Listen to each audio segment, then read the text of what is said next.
पहले तो समाज सुधारक का काम देखो। स्वामी दानंद जी कहते हैं कि मैं माता पिता की सेवा के हक में नहीं हूं। और ये औरों को डंडोरा पीटते फिरते हैं, माता पिता ही गुरु होते हैं, उनकी सेवा करना ही प्रथम कर्तव्य होता है। क्या दरिया है, गुरुआं दो रहे। और दयानंद जी भी आगे यही डंडोरा पीटते फिरते हैं। उन 10 नियमों में ये भी बना रखा है कि माता पिता ही की सेवा प्रथम है, ऐसे है वैसे। अरे और खुद खुद ये कहते हैं कि मेरे पास ये क्या बताना चाहते हैं कि वो पत्र जो भेजा वो आलकाट कर्नल के पास, इसने लिखा कि मैं अपने माता पिता का नाम तो आपको सही नहीं बताऊंगा, क्योंकि यदि हो सकता है मेरे माता पिता जीवित हों और वो मेरे पास आ जाओ तो मैंने उनकी सेवा करनी पड़े, उनके साथ घूमना फिरना पड़े, उनके ऊपर मैंने धन लाना पड़े। इससे मेरा वो सुधार कार्य में बेगन हो। सुधार कार्य का कलम जिन्हें तोड़े रखी है सत्यार प्रकाश में, आपने देखी होगी। सुधार की जगह बिगाड़ कर सकता है। अब क्या है, इसे सिद्ध हुआ के स्वामी दानंद जी माता पिता की सेवा करने के विरोधी थे।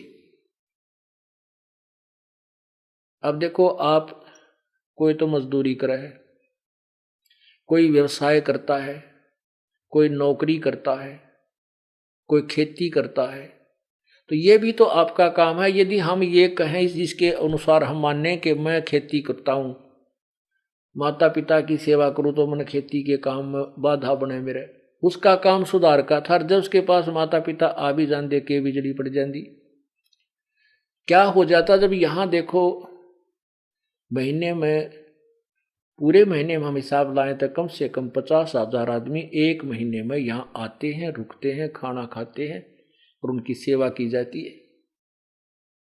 और उसमें 2 माता पिता भी आगे तक के बिजली पड़गी, उसमें कौन सी बाधा पड़गी इस दास को, मेरे माता पिता यहीं रह रहे हैं, उनकी न्यारी के सेवा करनी पड़गी हमने। तो ये कहने का भाव यो कति अज्ञानी था, ना इसने समाज सुधार का बेरा था, ना इसने कुछ व्यवहार का ज्ञान था। भांग पी कर जो भी शास्त्र, क्योंकि संस्कृत का ज्ञाता था, क्योंकि बचपन से ब्राह्मण था, इसके घर में पहले से अभ्यास कराया जाता था संस्कृत बोलने का, पढ़ने का, वेदों के को घोटने का। यजुर्वेद को भी इसने पढ़ लिया था 14 साल की उम्र तक। श्याम वेद तो बचपन से ही पढ़ाए जाते थे, और भी स्तोत्र घोट रखे थे। बड़ बोला था, न्यू कहा घने बोलनी है, कहा बूम बड़ा बिक जाकर। तो यो ज्ञान बेच गया और दुनिया को कत्ती बांध गया, क्योंकि उस समय अशिक्षित लोग थे।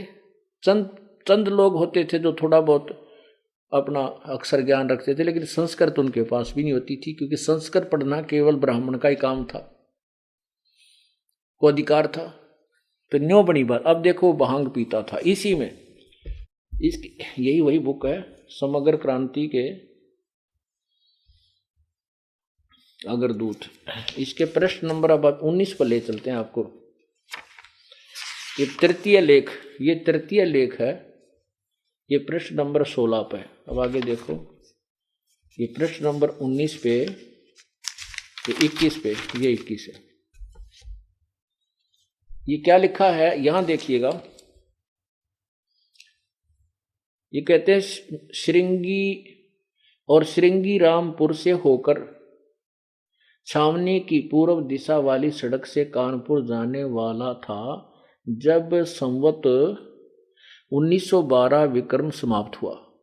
1913 विक्रमी संवत अगले 5 वर्ष में कानपुर, गया, प्रयाग और मध्यावर्ती अनेक प्रसिद्ध स्थान मैंने देखे। भाद्रपद के आरंभ में मिर्जापुर पहुंचा। यहां देखो, ये फिर लिखा है ये 21 पे। तत्पश्चात फिर जिस वस्तु की खोज में था उसके अर्थ आगे को चल दिया। और अशुद्ध सुदी 2, ये 1914 है ना कि 1913 है ना कि 1313, क्योंकि यहाँ ये कंटिन्यूस खुद कह रहा है कि 1912 यहाँ समाप्त हुआ, विक्रमी 1913 में अगले 5 वर्ष में कानपुर आदि में मैं गया। तो यहाँ 19 गलत मिसप्रिंट है। ये 1913 को दुर्गा कुंड के मंदिर पर जो चंडालगढ़ में है पहुंचा। वहां 10 दिन व्यतीत किए। यहां मैंने चावल खाने सर्वथा छोड़ दिए और केवल दूध पर अपना निर्वाह करके दिन रात योग विद्या के अध्ययन अर्थात अभ्यास में तत्पर रहा। दुर्भाग्यवश वहां मुझे एक बड़ा दोष लग गया, अर्थात भांग पीने का स्वभाव हो गया। ओहो, जय हो बंदी छोड़ की, समाज सुधारक की जय हो। फिर पढ़ो। दुर्भाग्यवश वहां मुझे एक बड़ा दोष लग गया, अर्थात भांग पीने का स्वभाव हो गया। सो कई बार उसके प्रभाव से मैं सर्वथा बेसुद्ध हो जाया करता। अब पुण्यात्माओं, इसने कित रोआ।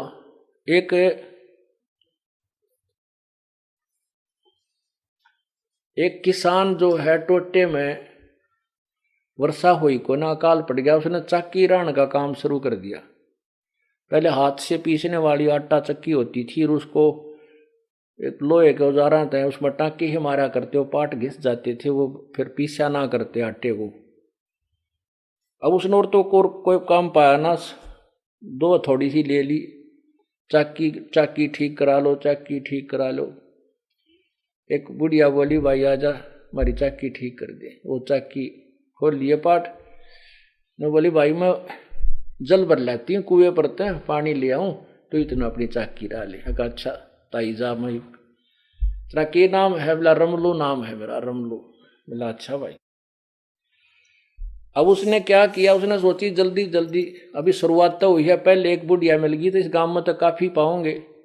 उसने सोची तो जल्दी जल्दी कर दे, इसने फटाफट तैयार। वो जोर जोर से मारा, थोड़ा कि मैं अनजान था, वो कदे राई थी ना, शुरू वाला दिन का काम था। तो उसने उसका वो पार्ट फूट गया, वो चक्की का पार्ट फूट गया। उसने सोचा बुढ़िया दौड़ नहीं दे, नहीं तेने पैसा दे, नहीं और तेरे 10 और सुनावेगी, तू भाग ले। अब वो सड़ देसी ऊपर न उठा, सिगरता से ऊपर उठा तो ऊपर घी रखा था, छिक्का ऐसे लटका देते थे ऊपर बांध के, बिल्ली के डरते हैं।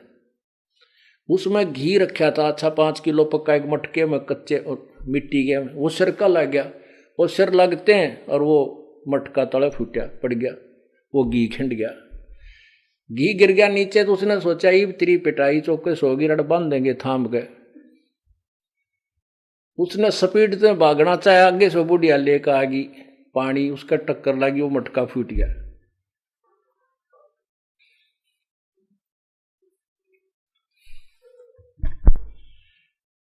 तो वह माई का जो मटका फूटा, नो बोली रे रमलू तन रो लूं, नो बोला ताई आगे देखे जाइए, रोए जाइए।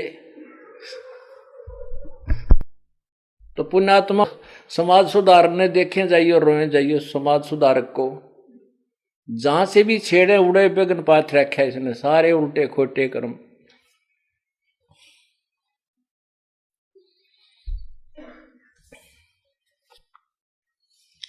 फिर अपने उसी मूल काम पर आते हैं।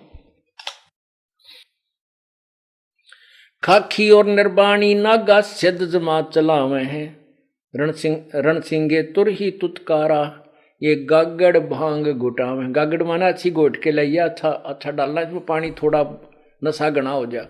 अब कहने का भाव ये है कि ये भी नो बूंदी बन गई, काल तो इनको खूब नचाता है, इनको कति डिस्चार्ज करना चाहता है कि ये प्राणी गलत साधना करे, बकवाद में बढ़ा रहे और भक्ति से कतिहीन होकर के पशु योनि में चला जा। फिर इसका मुझे डर नहीं कि यू पार हो जाएगा, तेरे से बाहर निकल जाएगा।